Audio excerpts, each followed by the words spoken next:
Indicator 7, preschool outcomes for students with IEPs ages 3 to 5.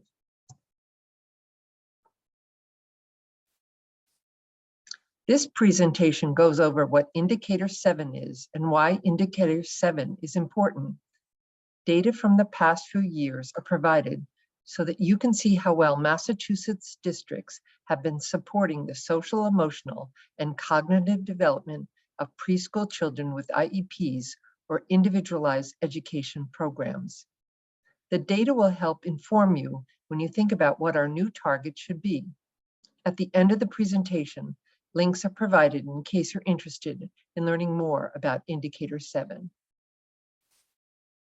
Indicator 7 looks at the percentage of preschool children with IEPs who improve in each of the following 3 outcomes: positive social emotional skills, acquisition and use of knowledge and skills, and use of appropriate behaviors to meet their needs.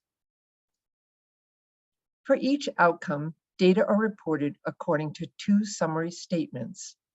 Summary Statement 1 reports the percentage of preschool children with IEPs who entered preschool programs below age expectations and made significant gains by the time they turned 6 or exited the program. Summary Statement 2 reports the percentage of preschool children with IEPs who performed within age expectations by the time they turned 6 or exited the program. Why are the 3 outcomes in Indicator 7 important? Because research has shown that young children's social and emotional well-being impacts their development and learning. Children's self-confidence and ability to adapt to their surroundings, regulate their emotions, and get along with others affect their motivation and attitude towards school, their focus and participation in class activities, and how well they do in school. In the preschool years, these skills, along with language and cognitive development, help predict school readiness. Now that you have an idea of what Indicator 7 is and why it is important, we are going to look at existing Indicator 7 data to see how well districts across the state have been addressing the social, emotional, and cognitive development of preschool children with IEPs. A team of individuals who are familiar with a child consider multiple sources of information about the child's functioning. The sources include a variety of assessment tools, observations, family input, etc., so that the team can get a global sense of how the child is doing across different settings and situations. A child's development in each of the 3 outcome areas is then compared to their same age peers by rating where the child is developing along a spectrum from not functioning within age expectations to functioning as expected in all or almost all situations that are part of a child's life. With that said, let us review existing Indicator 7 data. The data slides will reveal that data remain pretty much the same from 2017 to 2020. There were no significant changes from school year to school year. You will also notice that most of the identified targets for each outcome area were not met.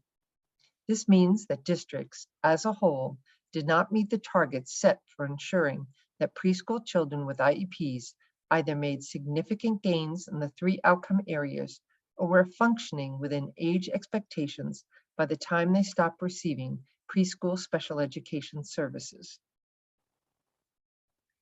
This first data slide shows the percentage of preschool children with IEPs who made significant gains in their positive social emotional skills development and the percentage of preschool children with IEPs who were functioning within age expectations in their positive social emotional development by the time they turned 6 or exited a preschool special education program.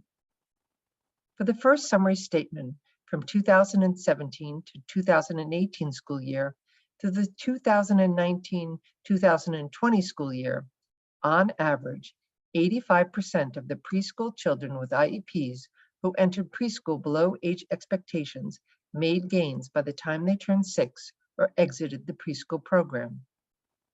For the second summary statement from 2017-2018 school year through the 2019-2020 school year, on average, 46% of preschool children with IEPs were functioning within age expectations by the time they turned 6 or exited a preschool education program. No targets were met for 7A, which looks at children with IEPs' positive social emotional skill development. This next slide shows the percentage of preschool children with IEPs who made significant gains in their acquisition and use of knowledge and skills, and the percentage of preschool children with IEPs who are functioning within age expectation in their acquisition and use of knowledge and skills by the time they turn 6 or exit a preschool special education program. For the first summary statement, from 2017-2018 school year to the 2019-2020 school year, on average, 84% of the preschool children with IEPs who entered preschool below age expectations made gains by the time they turned 6 or exited the preschool program.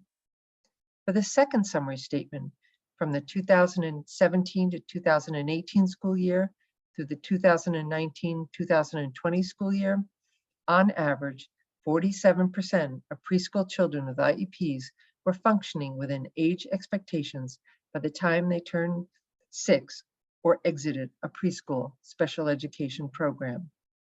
No targets were met for 7B, which looks at preschool children with IEPs, acquisition and use of knowledge and skills.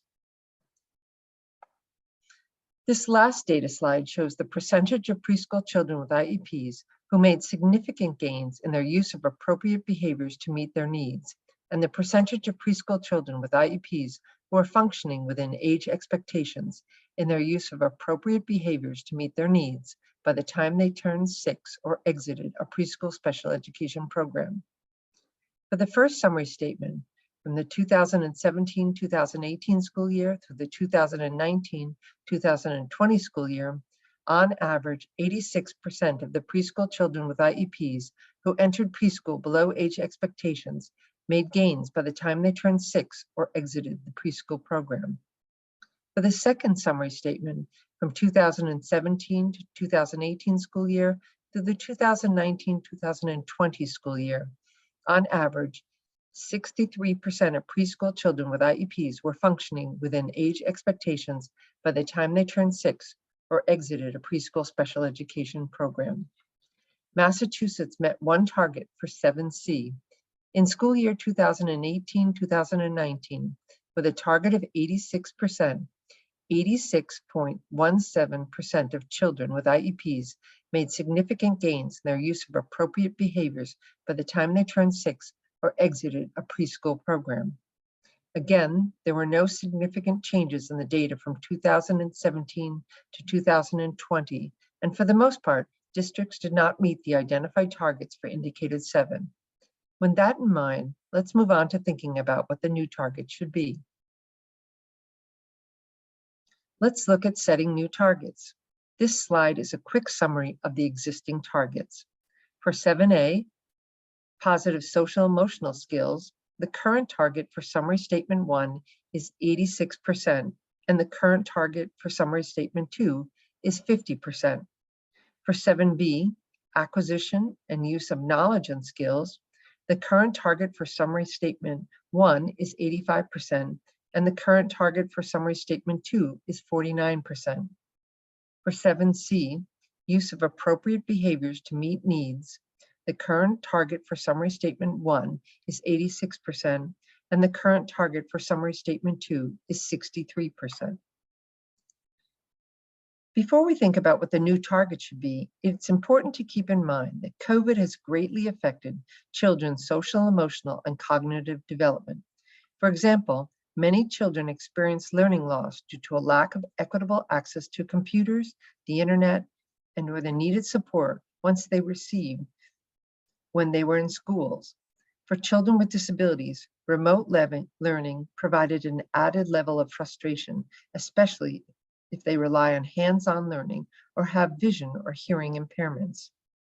Also, many families and educators have experienced trauma, death, financial difficulties, and other life stressors that made their mental, physical, and emotional well-being impacted.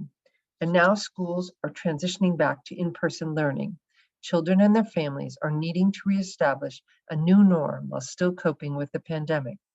This ongoing change can be unsettling and continue to affect young children's learning and development. When setting new targets, the federal government also requires that each state's federal fiscal year 2025 target must reflect improvement over the baseline data. With that in mind, what do you think? How should DESE set new targets? Should the new targets be the average performance of the last 3 years, pre-COVID, and since it's been so challenging? Should DESE keep the existing targets until schools are back to normal after remote learning? Should DESE increase the targets so that teachers strive for better preschool outcomes? What do you think?